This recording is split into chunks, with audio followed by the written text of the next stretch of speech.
আজ আমি আপনাদের দেখাবো ফুলকপি আলুর ইউনিক একটা রেসিপি, যেটা কিন্তু রুটি, পরোটা, লুচি, এমনকি দুপুরে গরম ভাতের সঙ্গে দারুণ লাগে খেতে। নমস্কার বন্ধুরা, মনীষা জানা কুকিং অ্যান্ড ব্লগ চ্যানেলে আপনাদের সবাইকে স্বাগত। ফুলকপি আলুর এই রেসিপির জন্য এখানে নিয়েছি একটা ফুলকপির থেকে বড় সাইজের একটা ফুল। এবার আমি এটাকে ছোট ছোট করে কেটে নেব। একটু ছোট সাইজ করে কেটে নিতে হবে, তাহলে কিন্তু রেসিপিটা বেশ ভালো হয়। তো দেখুন বন্ধুরা, এরকম ছোট করে কেটে নিচ্ছি। আর যে এই ডাঁটার দিকে মোটা অংশগুলো, সেগুলো কিন্তু আমি কেটে বাদ দিয়ে দিব। বন্ধুরা, ফুলকপি আলুর এই রেসিপিটা এতটাই ভালো লাগে যে যারা ফুলকপি খেতে একেবারে অপছন্দ করে তারাও কিন্তু চেটেপুটে খাবে। তো দেখুন, এখানে কিন্তু ফুলকপি আমি কেটে নিয়েছি। আর এখন এই ফুলকপিগুলোকে আমি জলের মধ্যে রেখে দেব। বন্ধুরা, একটা বড় বোলের মধ্যে কিন্তু উষ্ণ গরম জল ছিল, তো এই জলের মধ্যে কিন্তু ফুলকপিগুলোকে আমি ধুয়ে নেব। এবার দেখুন, ফুলকপিগুলো কিন্তু আমি একটু জলে রেখে দিলাম 5 মিনিটের জন্য। ঈষৎ উষ্ণ গরম জল আছে। এবার এখানেও নিয়েছি দুটো মিডিয়াম সাইজের আলুগুলোকে আমি ডুমো ডুমো করে কেটে নেব। তো এখানে কিন্তু একটা ফুলকপির থেকে একটা ফুলের জন্য দুটো আলু নিয়েছি। এবার দেখুন, রান্নার জন্য গ্যাসে আমি কড়াই বসিয়ে দিয়েছি। কড়াইয়ের মধ্যে এখানে দিয়ে দিলাম কিছুটা পরিমাণে জল। জলটা গরম হলে এখন আমি এখানে দিয়ে দিচ্ছি ফুলকপিগুলো। তো আমি গরম জলের মধ্যে ফুলকপিটা রেখেছিলাম। এবার আমি ফুলকপিটা জলের মধ্যে দিয়ে দিচ্ছি, একটু ভাপিয়ে নেব। তো ফুলকপি দিয়ে এবার অল্প পরিমাণে লবণ দিলাম। লবণটা দিয়ে একটু নাড়াচাড়া করে নিচ্ছি। এবার আমি ঢাকনা দিয়ে মোটামুটি এখানে 5 মিনিটের মতো ভাপিয়ে নেব। সেদ্ধ করব না, শুধু একটু ভাপিয়ে নেব। তো বন্ধুরা দেখুন, 5 মিনিট পরে কিন্তু ফিরে এলাম। দেখুন, খুব সুন্দরভাবে জল ফুটছে। আর এখন আমি ফুলকপিটাকে কিন্তু জল থেকে বেশ ভালোভাবেই ছেঁকে নেব। এখানে কিন্তু ফুলকপি সেদ্ধ করলে রেসিপিটা কিন্তু ভালো হবে না। এইভাবে একটু ভাপিয়ে নিতে হবে। অনেক সময় ফুলকপির মধ্যে পোকা থাকে, আর এই সময় কিন্তু ফুলকপির অনেকটা ঝাঁঝালো গন্ধ হয়।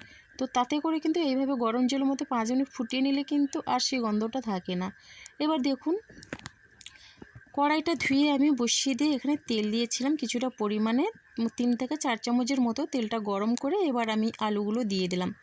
আলুগুলো একটু নাড়াচাড়া করে একটু লবণ দিয়ে দিলাম। এবার লবণটা দিয়ে বেশ ভালোভাবেই নাড়াচাড়া করে আলুটাকে একটু ভেজে নিতে হবে। আর আলুটা আগের থেকে একটু ভেজে নিয়ে রান্না করলে কিন্তু দারুণ হয়। তো আলুটা একটু সেদ্ধ হতে সময় লাগবে, তার জন্য আগে আমি আলুটা দিয়ে দিলাম। ঢাকনা দিয়ে মিনিট 4 মতো আমি লো ফ্লেমে রান্না করে নেব। তো দেখুন বন্ধুরা, ঢাকনাটা খুলে একটু নাড়াচাড়া করে নিচ্ছি।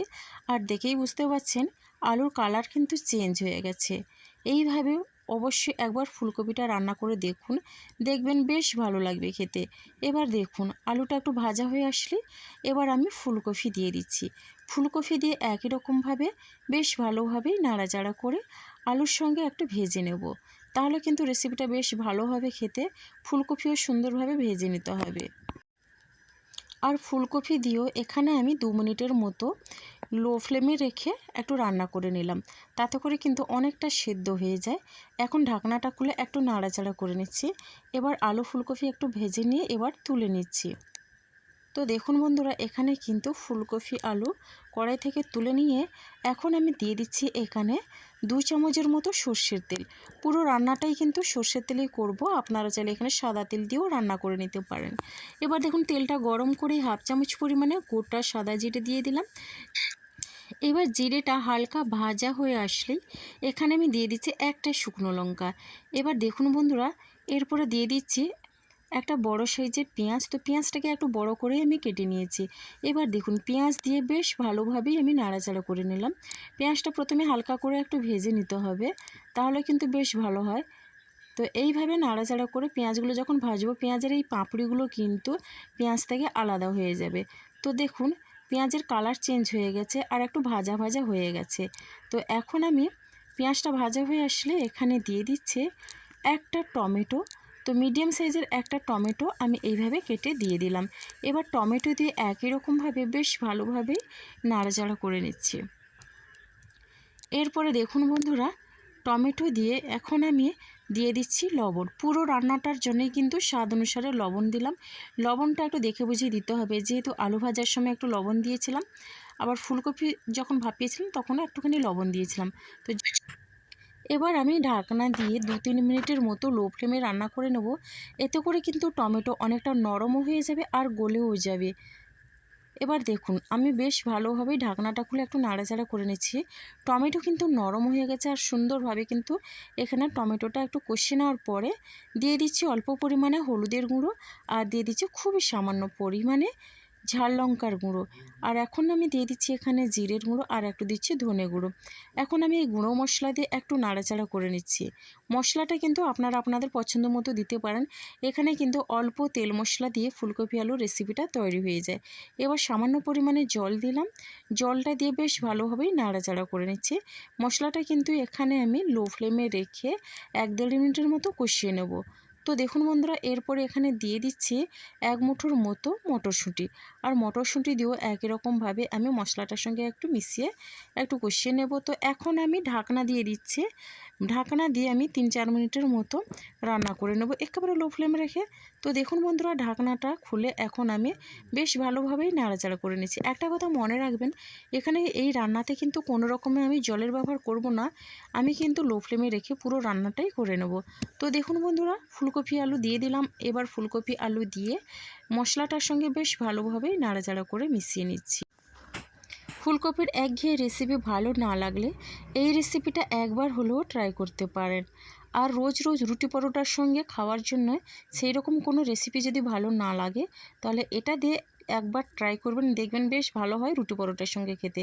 ঢাকনা দিয়ে আমি এখানে 4-5 মিনিটের মতো একেবারে লো টু মিডিয়াম ফ্লেমে রেখে রান্নাটা করে নিচ্ছি।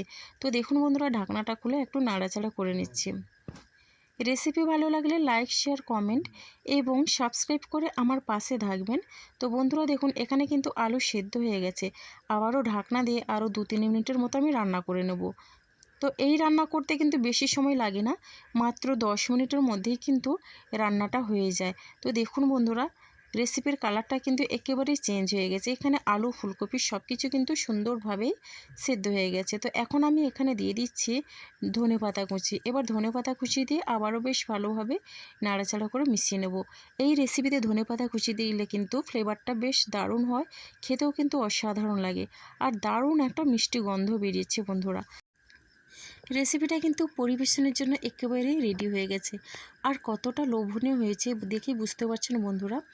এখন দেখুন, এই রেসিপিটা আমি নামিয়ে নিচ্ছি।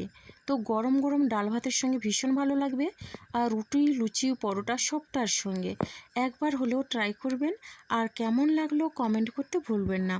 আপনাদের একটা মিষ্টি কমেন্ট কিন্তু আমাকে অনেকটা উৎসাহ দেয় নতুন নতুন রেসিপি বানানোর জন্যে। তো বন্ধুরা, আপনারা কোথা থেকে দেখছেন অবশ্যই কমেন্ট করবেন। তো আজকের রেসিপিটা আমার এই পর্যন্ত। আর আগামীকাল আসবো আবারও একটা নতুন রেসিপি নিয়ে। আপনারা সবাই সুস্থ থাকুন, ভালো থাকুন। অসংখ্য ধন্যবাদ আর অনেক অনেক ভালোবাসা রইল আমার সোনা বন্ধুদের জন্যে।